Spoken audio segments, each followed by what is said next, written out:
भागवत पुराण एकादश स्कंद 17वां अध्याय वर्णाश्रम धर्म निरूपण। भागवत पुराण एकादश स्कंद 17वां अध्याय वर्णाश्रम धर्म निरूपण। उद्धव जी ने कहा, कमल नयन श्री कृष्ण, आपने पहले वर्णाश्रम धर्म पालन करने वालों के लिए और सामान्यतः मनुष्य मात्र के लिए उस धर्म का उपदेश किया था जिससे आपकी भक्ति प्राप्त होती है। अब आप कृपा करके यह बतलाइए कि मनुष्य किस प्रकार से अपने धर्म का अनुष्ठान करे जिससे आपके चरणों में उसे भक्ति प्राप्त हो जाए। प्रभु महाबाहु माधव, पहले आपने हंस रूप से अवतार ग्रहण करके ब्रह्मा जी को अपने परम धर्म का उपदेश किया था। रिपुदमन बहुत समय बीत जाने के कारण वह इस समय मर्त्यलोक में प्रायः नहीं सा रह गया है, क्योंकि आपको उसका उपदेश किए बहुत दिन हो गए हैं। अच्युत पृथ्वी में तथा ब्रह्मा की उसी सभा में भी जहाँ संपूर्ण वेद मूर्तिमान होकर विराजमान रहते हैं, आपके अतिरिक्त ऐसा कोई भी नहीं है जो आपके इस धर्म का प्रवचन, प्रवर्तन अथवा संरक्षण कर सके। इस धर्म के प्रवर्तक, रक्षक और उपदेशक आप ही हैं। अपने पहले जैसे मधु दैत्य को मारकर वेदों की रक्षा की थी, वैसे ही अपने धर्म की भी रक्षा कीजिए। स्वयं प्रकाश परमात्मन, जब आप पृथ्वी तल से अपनी लीला संवरण कर लेंगे तब तो इस धर्म का लोप हो ही जाएगा, तो फिर उसे कौन बतलाएगा। आप समस्त धर्मों के मर्मज्ञ हैं, इसलिए प्रभु आप उस धर्म का वर्णन कीजिए जो आपकी भक्ति प्राप्त कराने वाला है, और यह भी बतलाइए कि किसके लिए उसका कैसा विधान है। श्री सुखदेव जी कहते हैं, परीक्षित, जब इस प्रकार भक्त शिरोमणि उद्धव जी ने प्रश्न किया तब भगवान श्री कृष्ण ने अत्यंत प्रसन्न होकर प्राणियों के कल्याण के लिए उन्हें सनातन धर्म का उपदेश दिया। भगवान श्री कृष्ण ने कहा, प्रिय उद्धव, तुम्हारा प्रश्न धर्ममय है, क्योंकि इससे वर्णाश्रम धर्मी मनुष्यों को परम कल्याण स्वरूप मोक्ष की प्राप्ति होती है। अतः मैं तुम्हें उन धर्मों का उपदेश करता हूँ, सावधान होकर सुनो। जिस समय इस कल्प का प्रारंभ हुआ था और पहले सतयुग चल रहा था, उस समय सभी मनुष्यों का हंस नामक एक ही वर्ण था। उस युग में सब लोग जन्म से ही कृतकृत्य होते थे, इसलिए उसका एक नाम कृतयुग भी है। उस युग में सब लोग जन्म से ही कृतकृत्य होते थे, इसलिए उसका एक नाम कृतयुग भी है। उस समय केवल प्रणव ही वेद था और तपस्या, शौच, दया एवं सत्य रूप 4 चरणों से युक्त मैं ही विष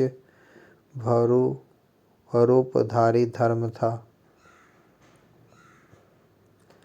उस समय केवल प्रणव ही वेद था और तपस्या, शौच, दया एवं सत्य रूप 4 चरणों से युक्त मैं ही वृषभ रूपधारी धर्म था। उस समय के निष्पाप एवं परम तपस्वी भक्त जन मुझ हंस स्वरूप शुद्ध परमात्मा की उपासना करते थे।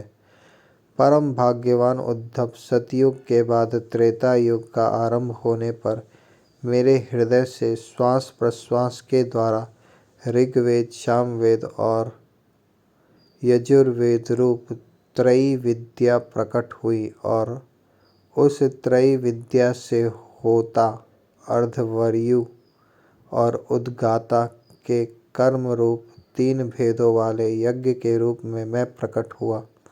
विराट पुरुष के मुख से ब्राह्मण, भुजा से क्षत्रिय, जंघा से वैश्य और चरणों से शूद्रों की उत्पत्ति हुई। उनकी पहचान उनके स्वभावानुसार और आचरणों से होती है। उद्धव जी, विराट पुरुष भी मैं ही हूँ, इसलिए मेरे ही उरु स्थल से गृहस्थाश्रम, हृदय से ब्रह्मचर्य आश्रम, वक्ष स्थल से वानप्रस्थ आश्रम और मस्तक से संन्यास आश्रम की उत्पत्ति हुई है। इन वर्ण और आश्रमों के पुरुषों के स्वभाव भी इनके जन्म स्थानों के अनुसार उत्तम, मध्यम और अधम हो गए। अर्थात उत्तम स्थानों से उत्पन्न होने वाले वर्ण और आश्रमों के स्वभाव उत्तम और अधम स्थानों से उत्पन्न होने वाले अधम हुए। शम, दम, तपस्या, पवित्रता, संतोष, क्षमाशीलता, सीधापन, मेरी भक्ति, दया और सत्य ये ब्राह्मण वर्ण के स्वभाव हैं। तेज, बल, धैर्य, वीरता, सहनशीलता, उदारता, उद्योगशीलता, स्थिरता, ब्राह्मण भक्ति और ऐश्वर्य ये क्षत्रिय वर्ण के स्वभाव हैं। आस्तिकता, दानशीलता, दंभहीनता, ब्राह्मणों की सेवा करना और धन संचय से संतुष्ट न होना ये वैश्य वर्ण के स्वभाव हैं। ब्राह्मण गौ और देवताओं की निष्कपट भाव से सेवा करना और उसी से जो कुछ मिल जाए उसमें संतुष्ट रहना ये शूद्र वर्ण के स्वभाव हैं। अपवित्रता, झूठ बोलना, चोरी करना, ईश्वर और परलोक की परवाह न करना, झूठ मूठ, झगड़ा और काम, क्रोध एवं तृष्णा के वश में रहना ये अंत्यजों के स्वभाव हैं। उद्धव जी, चारों वर्णों और चारों आश्रमों के लिए साधारण धर्म यह है कि मन, वाणी और शरीर से किसी की हिंसा न करे, सत्य पर दृढ़ रहे, चोरी न करे, काम, क्रोध तथा लोभ से बचे और जिन कर्मों के करने से समस्त प्राणियों की प्रसन्नता और उनका भला हो वही करे। ब्राह्मण, क्षत्रिय तथा वैश्य गर्भाधान आदि संस्कारों के क्रम से यज्ञोपवीत संस्कार रूप द्वितीय जन्म प्राप्त करके गुरुकुल में रहे और अपने इंद्रियों को वश में रखे, आचार्य के बुलाने पर वेद का अध्ययन करे और उसके अर्थ का भी विचार करे। मेखला, मृगचर्म वर्ण के अनुसार दंड, रुद्राक्ष की माला, यज्ञोपवीत और कमंडलू धारण करे, सिर पर जटा रखे,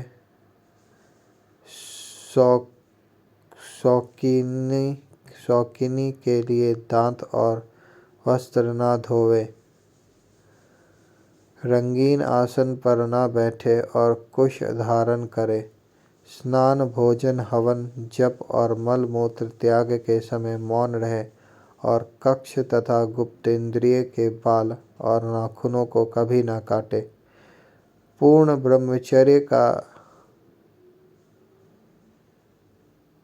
पालन करे, स्वयं तो कभी वीर्यपात करे ही नहीं। यदि स्वप्न आदि में वीर्य स्खलित हो जाए तो जल में स्नान करके प्राणायाम करे एवं गायत्री का जप करे। ब्रह्मचारी को पवित्रता के साथ एकाग्रचित्त होकर अग्नि, सूर्य, आचार्य, गौ, ब्राह्मण, गुरु, वृद्धजन और देवताओं की उपासना करनी चाहिए और तथा सायंकाल और प्रातःकाल मौन होकर संध्योपासन एवं गायत्री का जप करना चाहिए। आचार्यों को मेरा ही स्वरूप समझे, कभी उनका तिरस्कार न करे, उन्हें साधारण मनुष्य समझकर दोष दृष्टि न करे, क्योंकि गुरु सर्वदेवमय होता है। सायंकाल और प्रातःकाल दोनों समय जो कुछ भिक्षा में मिले वह लाकर गुरुदेव के आगे रख दे, केवल भोजन ही नहीं, जो कुछ हो सब। तदंतर उनके आज्ञानुसार बड़े संयम से भिक्षा आदि का यथोचित उपयोग करे। आचार्य यदि जाते हों तो उनके पीछे पीछे चले, उनके सो जाने के बाद बड़े सावधानी से उनसे थोड़ी दूर पर सोवे, थके हो पर तो पास बैठकर चरण दबावे और बैठे हो तो उनके आदेश की प्रतीक्षा में हाथ जोड़कर पास में ही खड़ा रहे। इस प्रकार अत्यंत छोटे व्यक्ति की भांति सेवा शुश्रूषा के द्वारा सदा सर्वदा आचार्य की आज्ञा में तत्पर रहे। जब तक विद्याध्ययन समाप्त न हो जाए तब तक सब प्रकार के भोगों से दूर रहकर इसी प्रकार गुरुकुल में निवास करे और कभी अपना ब्रह्मचर्य व्रत खंडित न होने दे। यदि ब्रह्मचारी का विचार हो कि मैं मूर्तिमान वेदों के निवास स्थान ब्रह्मलोक में जाऊं, तो उसे आजीवन नैष्ठिक ब्रह्मचर्य व्रत ग्रहण कर लेना चाहिए और वेदों के स्वाध्याय के लिए अपना सारा जीवन आचार्य की सेवा में ही समर्पित कर देना चाहिए। ऐसे ब्रह्मचारी सचमुच ब्रह्म तेज से संपन्न हो जाता है और उसके सारे पाप नष्ट हो जाते हैं। उसे चाहिए कि अग्नि गुरु अपने शरीर और समस्त प्राणियों में मेरी ही उपासना करे और यह भाव रखे कि मेरे तथा सबके हृदय में एक ही परमात्मा विराजमान है। ब्रह्मचारी वानप्रस्थ और सन्यासियों को चाहिए कि वे स्त्रियों को देखना, स्पर्श करना, उनसे बातचीत या हंसी मखरी आदि करना दूर से ही त्याग दें। मैथुन करते हुए प्राणियों पर तो दृष्टिपात तक न करे। प्रिय उद्धव, शौच, आचमन, स्नान, संध्योपासन, सरलता, तीर्थ सेवन, जप, समस्त प्राणियों में मुझे ही देखना, मन, वाणी और शरीर का संयम, यह ब्रह्मचारी, गृहस्थ, वानप्रस्थ और सन्यासी सभी के लिए एक सा नियम है। अस्पृश्यों को न छूना, अभक्ष्य वस्तुओं को न खाना और जिनसे बोलना नहीं चाहिए उनसे न बोलना, ये नियम भी सबके लिए हैं। नैष्ठिक ब्रह्मचारी ब्राह्मण इन नियमों का पालन करने से अग्नि के समान तेजस्वी हो जाता है। अस्पृश्यों को न छूना, अभक्ष्य वस्तुओं को न खाना और जिनसे बोलना नहीं चाहिए उनसे न बोलना, ये नियम भी सबके लिए है। नैष्ठिक ब्रह्मचारी ब्राह्मण इन नियमों का पालन करने से अग्नि के समान तेजस्वी हो जाता है। तीव्र तपस्या के कारण उसके कर्म संस्कार भस्म हो जाते हैं, अंतःकरण शुद्ध हो जाता है और वह मेरा भक्त होकर मुझे प्राप्त कर लेता है। प्यारे उद्धव, यदि नैष्ठिक ब्रह्मचर्य ग्रहण करने की इच्छा न हो, गृहस्थ आश्रम में प्रवेश करना चाहता हो, तो विधि पूर्वक वेदाध्ययन समाप्त करके आचार्यों को दक्षिणा देकर और उनकी अनुमति लेकर समावर्तन संस्कार करावे। स्नातक बनकर ब्रह्मचर्य आश्रम छोड़ दे। ब्रह्मचारी को चाहिए कि ब्रह्मचर्य आश्रम के बाद गृहस्थ अथवा वानप्रस्थ आश्रम में प्रवेश करे। यदि ब्राह्मण हो तो संन्यास भी ले सकता है अथवा उसे चाहिए कि क्रमशः एक आश्रम से दूसरे आश्रम में प्रवेश करे, किंतु मेरा आज्ञाकारी भक्त बिना आश्रम के रहकर अथवा विपरीत क्रम से आश्रम परिवर्तन कर स्वेच्छाचार में न प्रवृत्त हो। प्रिय उद्धव, यदि ब्रह्मचर्य आश्रम के बाद गृहस्थ आश्रम स्वीकार करना हो तो ब्रह्मचारी को चाहिए कि अपने अनुरूप एवं शास्त्रोक्त लक्षणों से संपन्न कुलीन कन्या से विवाह करे। वह अवस्था में अपने से छोटी और अपने ही वर्ण की होनी चाहिए। यदि कामवश अन्य वर्ण की कन्या से और विवाह करना हो तो क्रमशः अपने से निम्न वर्ण की कन्या से विवाह कर सकता है। यज्ञ यज्ञादि अध्ययन और ध्यान करने का अधिकार ब्राह्मण, क्षत्रिय एवं वैश्यों को समान रूप से है।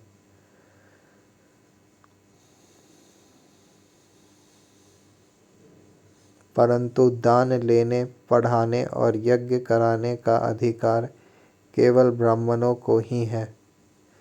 ब्राह्मणों को चाहिए कि इन तीनों वृत्तियों में प्रतिग्रह अर्थात दान लेने की वृत्ति को तपस्या, तेज और यश का नाश करने वाली समझकर पढ़ाने और यज्ञ कराने के द्वारा ही अपना जीवन निर्वाह करे, और यदि इन दोनों वृत्तियों में भी दोष दृष्टि हो, परावलंबन, दीनता आदि दोष दिखते हों, तो अन्न कटने के बाद खेतों में पड़े हुए दाने बीन कर ही अपने जीवन का निर्वाह कर ले। उद्धव, ब्राह्मण का शरीर अत्यंत दुर्लभ है। यह इसलिए नहीं है कि इसके द्वारा तुच्छ विषय भोग ही भोगे जाएं, यह तो जीवन पर्यंत कष्ट भोगने, तपस्या करने और अंत में अनंत आनंद स्वरूप मोक्ष की प्राप्ति करने के लिए है। जो ब्राह्मण घर में रहकर अपने महान धर्म का निष्काम भाव से पालन करता है और खेतों में तथा बाजारों में गिरे पड़े दाने चुनकर संतोषपूर्वक अपने जीवन का निर्वाह करता है, साथ ही अपना शरीर, प्राण, अंतःकरण और आत्मा मुझे समर्पित कर देता है और कहीं भी अत्यंत आसक्ति नहीं करता, वह बिना संन्यास लिए ही परम शांति स्वरूप परम पद प्राप्त कर लेता है। जो लोग विपत्ति में पड़े कष्ट पा रहे मेरे भक्त ब्राह्मणों को विपत्तियों से बचा लेते हैं, उन्हें मैं शीघ्र ही समस्त आपत्तियों से उसी प्रकार बचा लेता हूँ जैसे समुद्र में डूबते हुए प्राणी को नौका बचा लेती है। राजा पिता के समान सारी प्रजा का कष्ट से उद्धार करे, उसे बचावे जैसे गजराज दूसरे गजों की रक्षा करता है, और धीर होकर स्वयं अपने आप से अपना उद्धार करे। जो राजा इस प्रकार प्रजा की रक्षा करता है, वह सारे पापों से मुक्त होकर अंत समय में सूर्य के समान तेजस्वी विमान पर चढ़कर स्वर्गलोक में जाता है और इंद्र के साथ सुख भोगता है। यदि ब्राह्मण अध्यापन अथवा यज्ञ आदि से अपनी जीविका न चला सके, तो वैश्यावृत्ति का आश्रय ले और जब तक विपत्ति दूर न हो जाए तब तक करे। यदि बहुत बड़ी आपत्ति का सामना करना पड़े तो तलवार उठाकर क्षत्रियों की वृत्ति से भी अपना काम चला ले, परंतु किसी भी अवस्था में नीचों की सेवा, जिसे स्वान वृत्ति कहते हैं, न करे। इसी प्रकार यदि क्षत्रिय भी प्रजा पालन आदि के द्वारा अपनी जीविका का निर्वाह न कर सके, तो वैश्यवृत्ति, व्यापार आदि कर ले। बहुत बड़ी आपत्ति हो तो शिकार के द्वारा अथवा विद्यार्थियों को पढ़ाकर अपनी आपत्ति के दिन काट दे, परंतु नीचों की सेवा, स्वान वृत्ति का आश्रय कभी न ले। वैश्य भी आपत्ति के समय शूद्रों के वृत्ति सेवा से अपना जीवन निर्वाह कर ले। वैश्य भी आपत्ति के समय शूद्रों की वृत्ति सेवा से अपना जीवन निर्वाह कर ले, और शूद्र चटाई बुनाई आदि कारुवृत्ति का आश्रय ले। परंतु उद्धव, ये सारी बातें आपत्ति काल के लिए ही है। आपत्ति का समय बीत जाने पर निम्न वर्णों की वृत्ति से जीविकोपार्जन करने का लोभ न करें। गृहस्थ पुरुषों को चाहिए कि वेदाध्ययन रूप ब्रह्म यज्ञ, तर्पण रूप पितृयज्ञ, हवन रूप देव यज्ञ, काक बलि आदि भूत यज्ञ और अन्य दान रूप अतिथि यज्ञ आदि के द्वारा मेरे स्वरूप भूत ऋषि, देवता, पितर, मनुष्य एवं अन्य समस्त प्राणियों की यथाशक्ति प्रतिदिन पूजा करता रहे। गृहस्थ पुरुष अनायास प्राप्त अथवा शास्त्रोक्त रीति से उपार्जित अपने शुद्ध धन से अपने भृत्य आश्रित प्रजाजनों को किसी प्रकार का कष्ट न पहुँचाते हुए न्याय और विधि के साथ ही यज्ञ करे। प्रिय उद्धव, गृहस्थ पुरुष कुटुंब में आसक्त न रहो। बड़ा कुटुंब होने पर भी भोजन में प्रमाद न करे। बुद्धिमान पुरुष को यह बड़ा बात भी समझ लेनी चाहिए कि जैसे इस लोक की सभी वस्तुएं नाशवान हैं, वैसे ही स्वर्गादि परलोक के भोग भी नाशवान ही हैं। यह जो स्त्री पुत्र भाई बंधु और गुरुजनों का मिलना जुलना है, यह वैसा ही है जैसे किसी प्याऊ पर कुछ बटोही इकट्ठे हो गए हों। सबको अलग अलग रास्ते जाना है। जैसे स्वप्न नींद टूटने तक ही रहता है, वैसे ही इन मिलने जुटने वालों का संबंध ही बस है। जैसे स्वप्न नींद टूटने तक ही रहता है, वैसे ही इन मिलने जुलने वालों का संबंध ही बस शरीर के रहने तक ही रहता है। फिर तो कौन किसको पूछता है। गृहस्थों को चाहिए कि इस प्रकार विचार करके घर गृहस्थी में फंसे नहीं, उनमें इस प्रकार अनासक्त भाव से रहे मानो कोई अतिथि निवास कर रहा हो। जो शरीर आदि में अहंकार और घर आदि में ममता नहीं करता, उसे घर गृहस्थी के फंदे बांध नहीं सकते।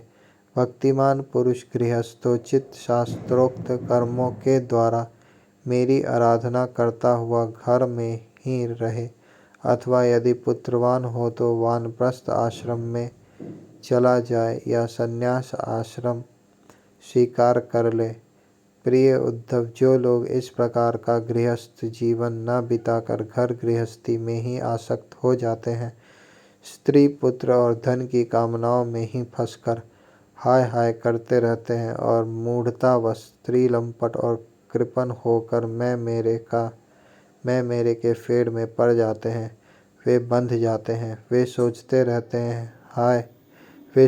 रहते हैं हाय हाय मेरे माँ बाप बूढ़े हो गए, पत्नी के बाल बच्चे अभी छोटे छोटे हैं, मेरे न रहने पर ये दीन अनाथ और दुखी हो जाएंगे, फिर इनका जीवन कैसे रहेगा।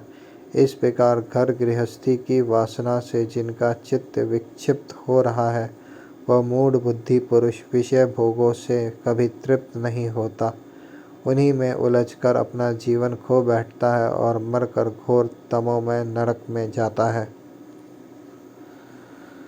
इस प्रकार घर गृहस्थी की वासना से जिनका चित्त विक्षिप्त हो रहा है, वह मूढ़ बुद्धि पुरुष विषय भोगों से कभी तृप्त नहीं होता, उन्हीं में उलझकर अपने जीवन खो बैठता है और मरकर घोर तमोमय नरक में जाता है।